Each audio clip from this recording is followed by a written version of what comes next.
What does it even mean to say that race is socially constructed, especially given the fact that we all know that DNA exists and we can all see skin color?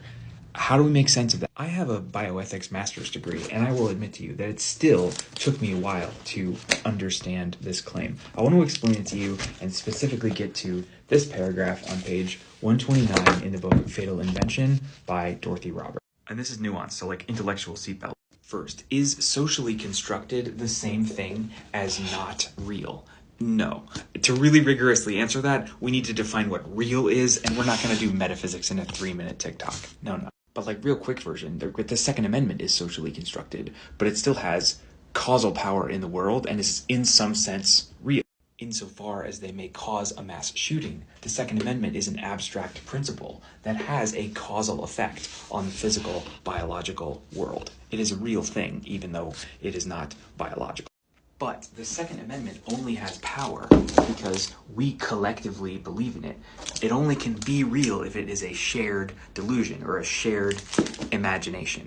So the question becomes, is race a shared delusion that shows up in the biology? Dorothy Roberts seems to say yes. The first example is, tragically, the maternal mortality gap.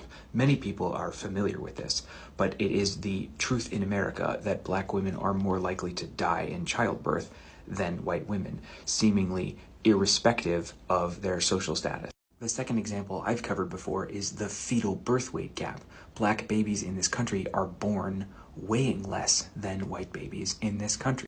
A third example is COVID. We know that COVID had a disproportional effect on Black Americans in this country. So there's some chance that your brain might think to itself, well, if all of these effects are so biological, maybe it's just DNA. So why is that wrong?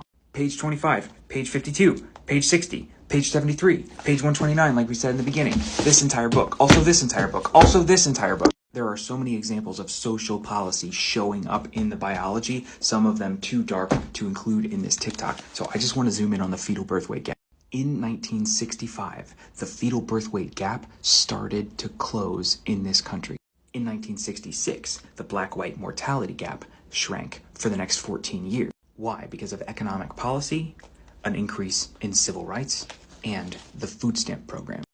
Policy affects biology, and our socially constructed abstractions, like race, affect policy.